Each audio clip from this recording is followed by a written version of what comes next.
তো hello student, আমি আবারও চলে এলাম তোদের স্টাডি উইথ প্রসেনজিৎ ক্লাসরুমে। তো তোরা মাধ্যমিক যারা 2027 সালে পরীক্ষার্থী রয়েছিস, তাদের এই ভেদ চ্যাপ্টারটা কারো কারো কঠিন মনে হয়, আবার কারো কারো সহজ মনে হয়। তবে আমি বোর্ডের উপর এই যে 6 নম্বরের যে 3টে অঙ্ক রয়েছে তার মধ্যে আমি একটা তুলে নিয়েছি, পরের দুটো আমি তোদেরকে দেখাচ্ছি। তো দেখ, এই 3টে অঙ্ক থেকে একটা অঙ্ক পরীক্ষায় আসবেই। তো ভালো করে দেখ, তোরা এই 3টে অঙ্ক পুরোপুরি ভেদ চ্যাপ্টারটা তোরা ভালো করে শিখে নে। হ্যাঁ, তোরা ভেদ চ্যাপ্টারটা খুবই সহজ সাধারণ বিষয়, একটুকু যদি মনোযোগ সহকারে তোরা করিস, সব অঙ্কগুলোই সোজা লাগবে। তো দেখ, আমার সাথে এই অঙ্কটা প্রথমে কর, তারপর তোরা যদি ভেদের ফুল ক্লাস দেখতে চাস তো আমার এখানে লিঙ্ক দেওয়া আছে, তোরা এই ডেসক্রিপশনে গিয়ে লিঙ্কে ক্লিক করে পুরো ভিডিওটা আগে প্রথমে দেখে নে।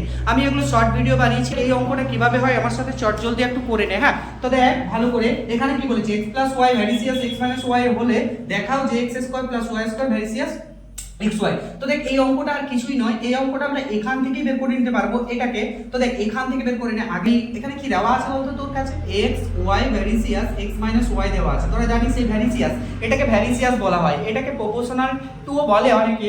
তো দেখ, ভ্যারিসিয়াসই বলবি তোরা আমার মতো। তাহলে এখানে আমরা একটা কে ভেদ ধ্রুবক আমরা যোগ করে আমরা ভ্যারিসিয়াসটা জানি, এটা সমান হয়ে যায়। তাহলে k into x minus y. চল, x মাইনাস ওয়াই কে এদিকে আনতো, এখানে x প্লাস ওয়াই আর এখানে x মাইনাস ওয়াই।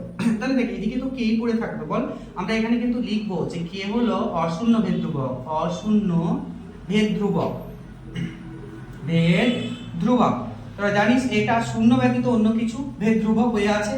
আচ্ছা, তারপরে আমরা কি করব বলতো, উভয় পক্ষকে বর্গ করব, x plus y by x minus y তার হোল স্কয়ার। দেখ, বোথ সাইডে স্কয়ার করলে এরকমই হয়। উভয় পক্ষকে আমরা বর্গ করলাম, এখানে লিখে দিলাম উভয় পক্ষে বর্গ করে পাই, উভয় পক্ষে বর্গ করে পাই।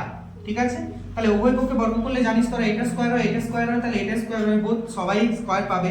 তাহলে আমরা কি করব, এখানটা যোগভাগ প্রক্রিয়া করব। তোরা অনুপাত সমানুপাতে দেখেছিস যোগভাগ প্রক্রিয়া কিভাবে হয়। তাছাড়াও আমি এখানে বলে দিচ্ছি, তোরা একটু শিখে নে। এই যে উপরে যে পোরশনটা থাকবে না, তাকে টু টাইম মানে দুবার লিখবি এইভাবে, x প্লাস ওয়াই তার হোল স্কয়ার, আর এখানটায় লিখবি x প্লাস ওয়াই তার হোল স্কয়ার। দিয়ে একবার এই নিচের পোরশনটা উপরের সাথে প্লাস করবি আর নিচে মাইনাস করবি। ঠিক আছে, এই যে মাইনাস করবি x মাইনাস ওয়াই স্কয়ার। আচ্ছা, এদিকেও কিন্তু হবে, এদিকের কথাটা ভুলে যাস না তোরা, k স্কয়ারের নিচে কিন্তু 1 আছে। হ্যাঁ, k স্কয়ার, তাহলে একবার আমি টু টাইম k স্কয়ার কে লিখে নিলাম, একবার প্লাস 1 করলাম আর একবার মাইনাস 1 করলাম। দেখ, আর এখানটায় ক্রাইটেরিয়া লিখে নে, যোগ ভাগ প্রক্রিয়া করে পাই, ভাগ প্রক্রিয়া সাহায্যে। হ্যাঁ, তাহলে দেখ, উপরে তোরা ফর্মুলা জানিস, বীজগাণিতিক ফর্মুলা পড়েছিস তোরা, 2x square plus y square, 2 into x square plus y square formula হলো এটা, 2 into x square plus y square formula এটা। আর এই যে নিচে আছে